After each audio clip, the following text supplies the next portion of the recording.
You may have heard journalists referred to as the watchdogs of society. But who's watching journalists? Surely all of our news is regulated, right? Well, kind of. There's actually more to it than just a yes or no answer.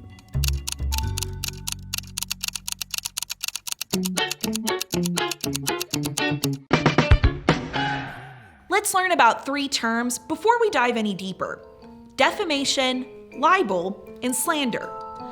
Defamation is the act of sharing false information that can damage someone or something's reputation.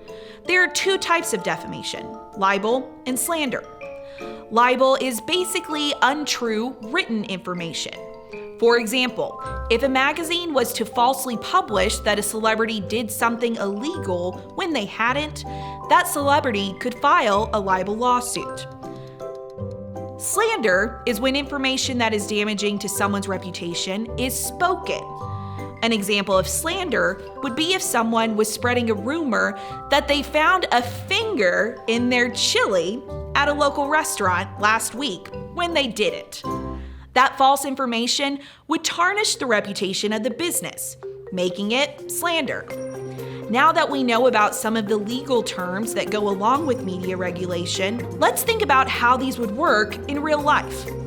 A journalist isn't going to publish information that could damage someone's reputation unless they have hard evidence that the events took place.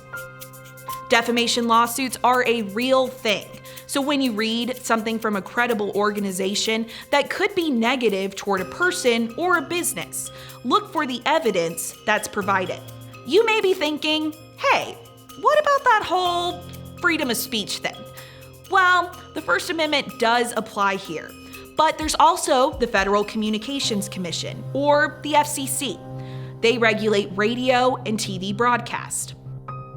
To maintain their good standing, broadcasters are supposed to operate in the public interest. The FCC forbids the broadcast of indecent material on the airwaves. Things like explicit content, profanity, and other material deemed harmful to children.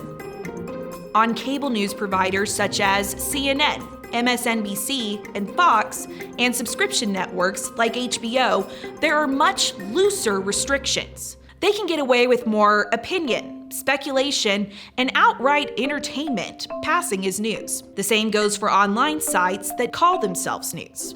So, why can't the FCC regulate what we can watch on cable networks? Since cable networks come to you through privately built hardware, cable, fiber optic lines, and satellites, the FCC rules do not apply. So, what does media regulation have to do with you? Next time you're watching or reading your daily news, look at the source. Does it really feel fair and balanced? Or does it feel slanted, overly opinionated, or maybe even totally made up? Ask yourself, is there any evidence backing these claims, or is it just entertainment or partisan shouting? With your new knowledge of media regulation, you'll be able to seek out sources you can trust. Hey guys, Sarah Self-Walbrick here. If you liked this episode of Media Bytes and want more lessons on media literacy in a media-heavy world, tap on over to our channel to see all past episodes. Be sure to follow us at TTU Public Media for the latest bites that'll help you become more news savvy. Your algorithm will thank you.